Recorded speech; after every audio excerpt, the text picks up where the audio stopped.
Welcome back. You're watching Newsmaker Live with me, Kendall Burton. My guest this evening, Christopher Hunt, the consultant in the Ministry of Creative Industries. Before the break, we were talking about the potential of local music. We're talking about the fact that more radio stations need to play local music.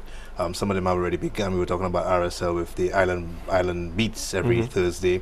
HTS, I know to some extent, has a day dedicated to music. I know a lot of the opposition to ideas like that would have come from quality issues earlier on, which I strongly disagree with. People want to put music on the radio that sound like it was recorded in their bedroom. The quality's less than ideal. I think we've come a ways away from that since then. I listened to Island Beats, for instance, on RS, and I was saying to you earlier during the break. Sometimes I don't know if it is not said by the announcer that I'm listening to a local song. Well, here you are now. You are now embodying the problem. From a perception standpoint, the truth is we met the international standard a long time ago. Whether it is Boo, Luther, you can look at a song like Rambo Diplomacy and the quality that it was recorded. You can look at Walk and Wine and the quality that it was recorded. Pele's Christmas album, which still stands as the best Christmas album of original music in the entire Caribbean and I dare say the world. We met the international standard long ago, but the perception that we need outside forces, and that's a colonial mentality, that we need somebody to come and tell us it's good enough, is what we need to surmount. We have a lot of people with a lot of music and a lot of great quality music. I myself was a DJ back in the 90s. And I already knew that I could do a day, and I could not just do an hour shift. I could do a day, and I could do a week with the music that I had access to in 1998.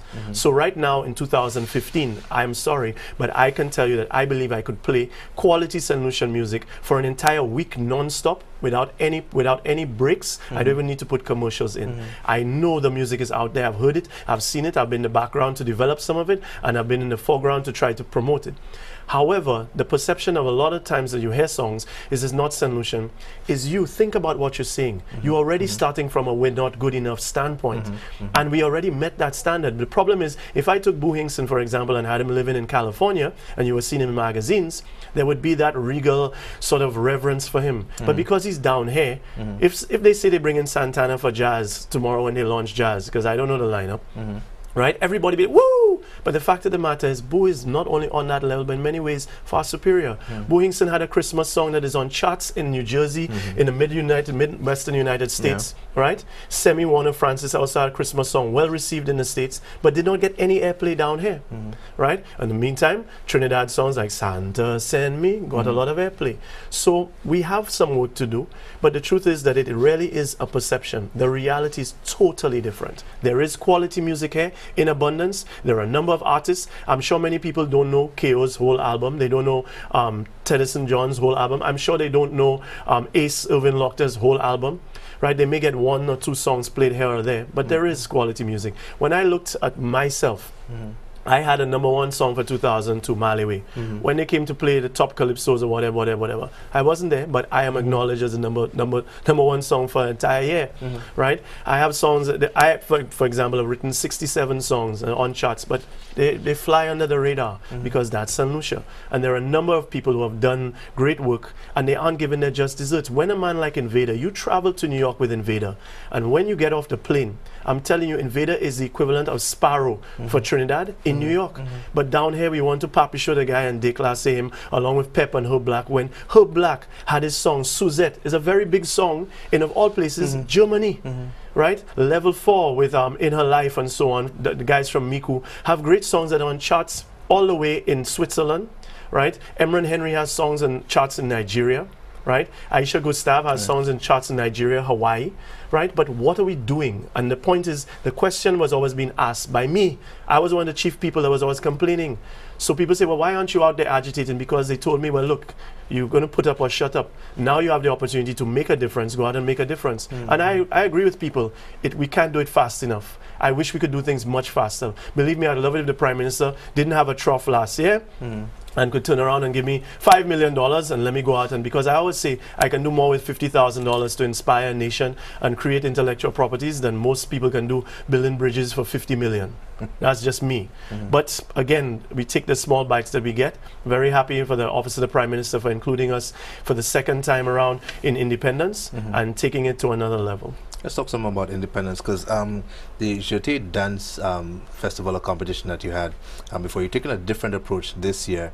Rather than having the dancers go head-to-head against each other, you have them basically auditioning for a place to produce a major national production. Tell me a little more about it. The Jeté competition originally was to be based on America's Next Best Dance Group, that sort of a mass appeal. When we had the competition, we used a competition format to implement training and a competition format to implement an employment program. Right. We hired 105 young people from ages of 17, 18 to about 25, 28, all the way for 6 months. 105 people were going through this competition format, getting little workshops and so on. But again, the ministry also had to increase its capacity to recognize that our deliverables in terms of training fell short. We did 3 or 4 workshops, but whereas you and I will go to a workshop at Bay Gardens or some nice hotel and sit down for a day, a dance workshop is 3 weeks. And when you see it, it looks like, what's the name of that exercise routine? Insanity. That's the kind of intensity that's there. So we needed to deliver on that level. So this time, whereas we acknowledged that we had the competition, it was well received, it was good theater, good drama for people, we needed to make sure that we kept our commitment to these young dancers, fundamentals, Total HD, Onyx, and so on, so that we brought them back together and we said, look, let's do something epic. They said that they were willing to defer their own personal interests to join together, audition separately, so that now we have 50 to 70 people coming out to do a spectacular dance presentation. We brought in the resident professionals on island, much thanks to people like Barry George, Melissa Giddens, Stacey Giddens, also to Stacey Avelina Nelson, who is doing a lot of salsa groundbreaking work in St. Lucia. We brought in Olivia Sampson. We've also brought in Trevor King and Jermaine Alexander, and we now have them intensely Wednesday, Thursday, Friday, Saturday at the Comprehensive, before that at the Folk Research Center, literally drilling these kids to the point where you are seeing some serious development. Now, going out to do independence, the Jeté presentation, it's not about, that's not the end goal for them. The goal is that they start to show what they're doing there.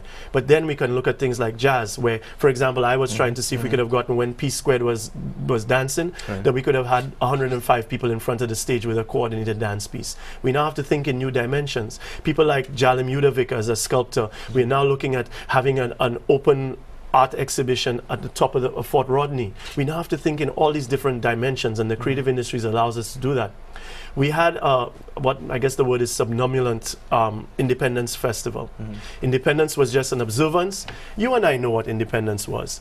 We go, we hoping somebody's passing in the crowd with a couple of icicles or ice lolly and so on. We stand up and Majestic Peters, Sulphur Springs, St. Lucia, land of beauteous things. It's nice, but you know you're waiting to see which one of your friends is going to faint, who is going to pee on them, who is waiting in the hot sun and they start to cry and all the rest of that type of stuff. And it was, whereas we understand that was, and to be honest with you, I remember that fondly, but we also needed to give it another dimension. We needed to take it out of its slumber and take it from just an observance to a celebration. Many other countries do that. Why not us? So the CABSEC, in his deliberate judgment, I'm honestly a truly impressive guy if you've never met him and if you've never had discourse with him. He gave us a chance. And I think it was General Patton that said, don't tell people how to do things. Tell people what you'd like them to do and let them innovate. So we've matriculated that down so that Jeté has elements that I don't know what's going to come out of it. And that dance and music, so that when we have people like, whether it's Rob Taylor, Barbara Cadet and so on, we give them that latitude to be creative within a general structure, but we allow them to do that. And so far we've been fantastically impressed with the results. With all that you're doing, are you, or is your ministry creating a database of all these? Every step of the way. every single step of the way. There is not any program that we have that doesn't have registration. We want people to be in the system. Now, I know when you come and you take your Nazarene vow, you say the system dread. But the truth is, the system is the only way to get ahead. So we take every dancer, poet, theater performer, thespian, musician, even architects, even arts and crafts people. We struggle with things like, is culinary art visual art or is it performance art? We go through all these things and we are registering like crazy. You had CDF under Kennedy Booth Samuels going out doing the cultural mapping, map it to tap it, going into communities, almost like a census exercise, like a political campaign, going out and looking at what cultural sites we have, what performance sites. Why is Joseph Ide Simeon in the middle of Labrie there? His home should be turned that into a museum, and so on and so forth. You just had an event there for Dudu. All right? And you have that sort of vibrancy that was there, but now with a clinical scientific approach. So that people like Richard Harris in the statistics department have been helping us tremendously to collect data. I can tell you what rough estimate of how many people came to Asu Square, how much on average they spend, how many vendors sold out. So for example, one of the paradigms that we changed last year, going into this year now, and I love saying it, every single vendor for independence sold out. Fantastic. Every single vendor sold out. Taxi, minibus drivers, the seafood fiesta, everything sold out. I love the fact that even with a free event that's going to be happening this entire weekend, and it should be free. I love the fact that we are celebrating and there's no gate fee for any of these things, but just the opportunity for people to make some sort of economic gains in the first quarter.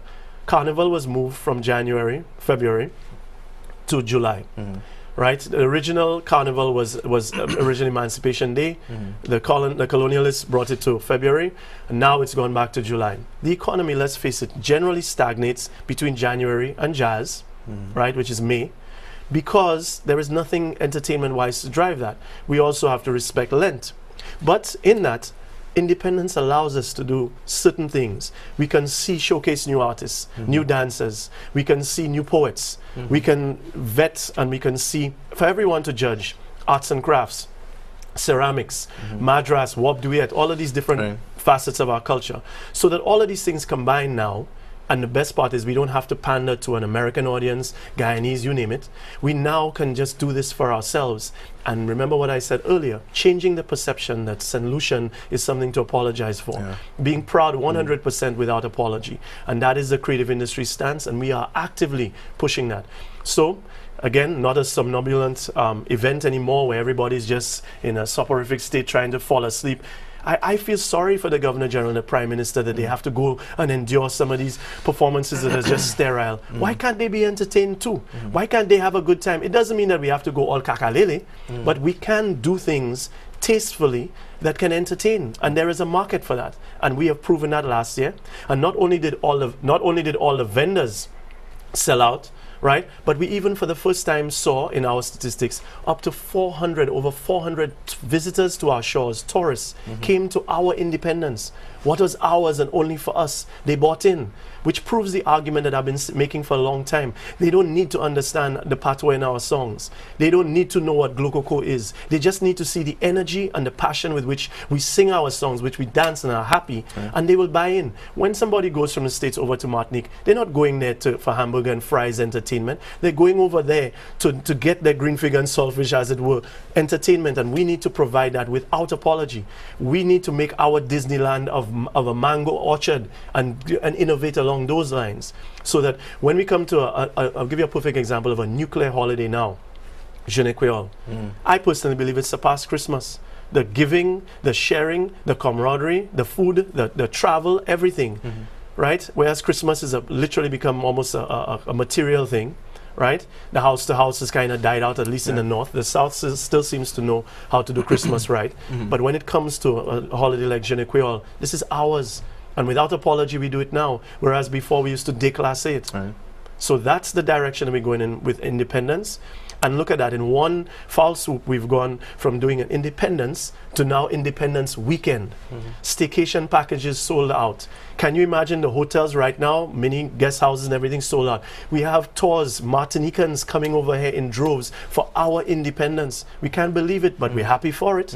And when I said even tourists, in terms of 400 tourists, I wasn't just talking about Martinicans or Caribbean. I'm talking about Germans, Brits, you name it, French, all coming to our independence. So now we have something that has socioeconomic impact, something that can drive our economy for this quarter, something that has hope, something that is beyond politics for once, right?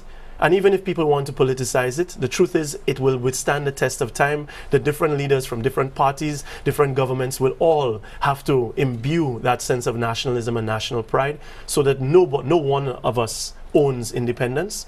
Irrespective of who it came through, we have acknowledged on both sides that John Compton, the father of the nation and so on, and now we move forward. So independence now is something that beyond even a celebration has all the trappings. It develops creative clusters where music, dance, all of these things find a home. And early enough in the year that whether it's the jazz festival planners, whether it is people that are looking for talent to send off to Fort de France or you name it, we have all of that ready for you to see. Right. Well, past our time to open the lines now. Let me remind the viewers that the lines are open. You can call if you have any questions or comments. My guest, Christopher Hunt, the consultant in the Ministry of Creative Industries. To what extent have you, because you talked about CDF, for instance, have you done away with, at least in the creative industries ministry, with some of the duplication that exists in other areas? Like communications and works, broadcasting and information and that sort of thing? Well, there's always a certain degree of overlap in terms of government, but what we are looking to do is to form, one of the initiatives that we had is called a HARPS initiative, Harmonized Administrative Resources of the Public Service, so that we are looking to identify people within different ministries so that they can work together. So for example, let's look at ASU Square. We got help from CDF, we got help from Fire, NEMO, everybody. And you look at things like what is being established or coming in the near future, festivals or event management or national events management body that is going to come out of that. So there is a greater syllogism across different ministries. Even, for example, with the patriotic radio station competition and patriotic DJ, we have a cross-ministerial board. We have people in agriculture literally right now monitoring radio stations, because everybody has a creative background, right? You look at Chester Hingston and you see him at Scotiabank, you wouldn't realize that that was Boo's guitar. Boo was playing his guitar back in the day. Or Winston Hingston, as a lawyer, was also a guitar player.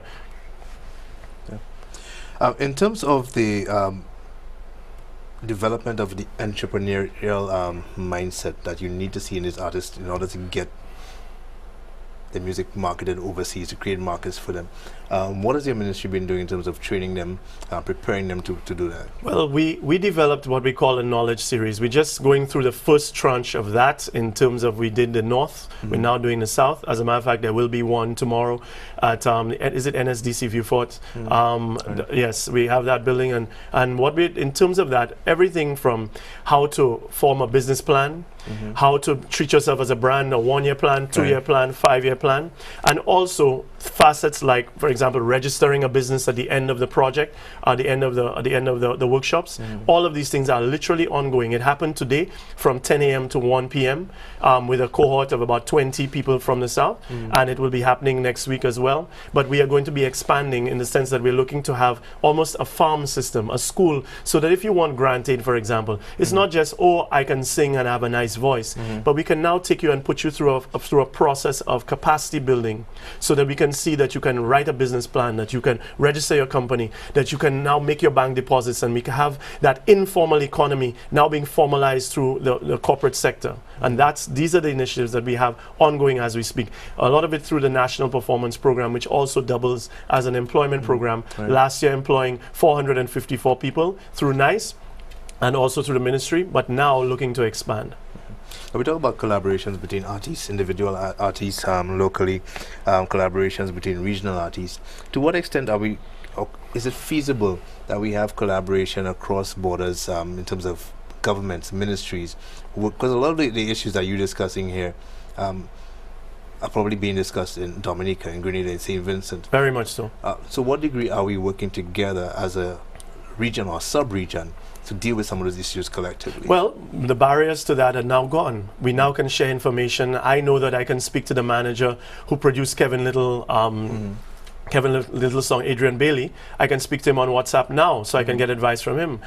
You have to appreciate that the Prime Minister may speak through OECS heads about things, and you had people like Dr. Len Ishmael, who did tremendous work in bringing the creative sector together. That is how I met with the Minister for Tourism over in St. Vincent that dealt with Pirates of the Caribbean. And you have a lot of networking going on now that couldn't happen before. Always remember that the creative sector's greatest advantage is that it has low barriers to entry. Anybody can participate.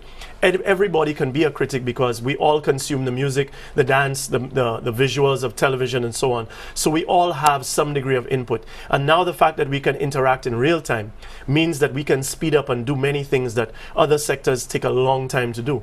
So the creative sector right now, even with all of the music, dance, poetry, film, fashion, design, and you name it, all of these sectors right now can still work together and are sharing information. And now, for example, we've had workshops. And what's come out of even just these workshops? The people, instead of just graduating the workshops and coming with their own projects, but are now coming together with projects where the dancers and the poets and the fashion people are all coming together.